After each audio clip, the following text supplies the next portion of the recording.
안녕하세요. 티끌모아 한솔입니다. 등록금, 독립, 결혼, 주택 구입 등 다양한 이유로 우리는 대출을 받습니다. 대출을 받을 때 가장 고려되는 사항이 바로 대출 이자죠. 매월 고정적으로 나가는 돈을 조금이라도 아낄 수 있으니까요. 그래서 대출을 받기 전에는 조금이라도 저렴한 이자를 찾아서 이리저리 비교도 해보고 검색도 해보고 합니다. 근데 막상 대출을 받고 나면 매월 알아서 돈이 나가니까 신경을 잘 안 쓰게 돼요. 희한하죠? 그런데 여러분, 대출을 받은 후에도 금리를 낮출 수 있는 기회가 있다는 거 아시나요? 바로 금리 인하 요구권을 통해서인데요. 지금부터 소개해드릴게요.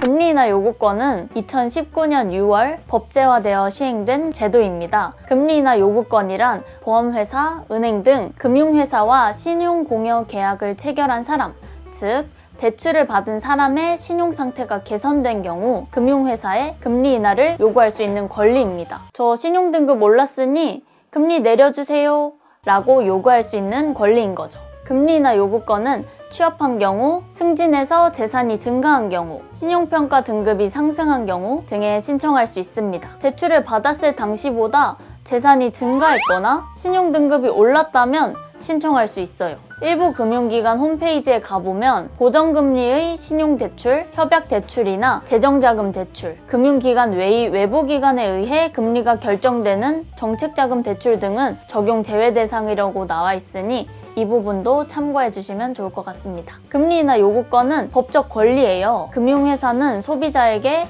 금리 인하 요구권을 의무적으로 안내할 필요가 있고요. 우리 소비자는 신용 상태가 개선되었을 때 금리를 인하해달라고 요구할 수 있습니다. 서류를 준비해서 신청하면 되는데요. 금융회사는 10일 이내에 결과를 알려줘야 합니다. 금리 인하 요구권을 미리 안내하지 않으면 금융회사는 최고 2천만 원까지 과태료를 내야 합니다. 그렇다면 금리 인하 요구권은 어떻게 신청하면 될까요? 금융기관 영업점을 방문해 금리 인하 신청서를 작성하셔도 되는데요. 다만 신용 상태 개선에 대한 증빙 자료를 제출해야 할 필요가 있어요. 예를 들어 승진을 했기 때문에 연봉이 올라서 금리 인하를 요구하고 싶으시다면 재직증명서와 급여명세서 등을 입증 자료로 제출하셔야 합니다. 이는 금융기관마다 다르기 때문에 꼼꼼히 알아보시고 헛걸음하시지 않도록 주의하시기 바랍니다. 개인 대출의 경우에는 영업점 방문 없이 모바일, 인터넷으로도 신청할 수 있어요. 모바일 뱅킹 앱 가지고 계시죠? 금융기관 앱에서 금리 인하 요구권을 검색하시면 금융기관마다 신청 방법이 나와 있어요. 이렇게 신청을 하고 나면 보통 10일 이내에 결과가 나오는데요. 금융기관의 평가 결과에 따라 금리 인하가 되지 않을 수도 있습니다. 금융회사마다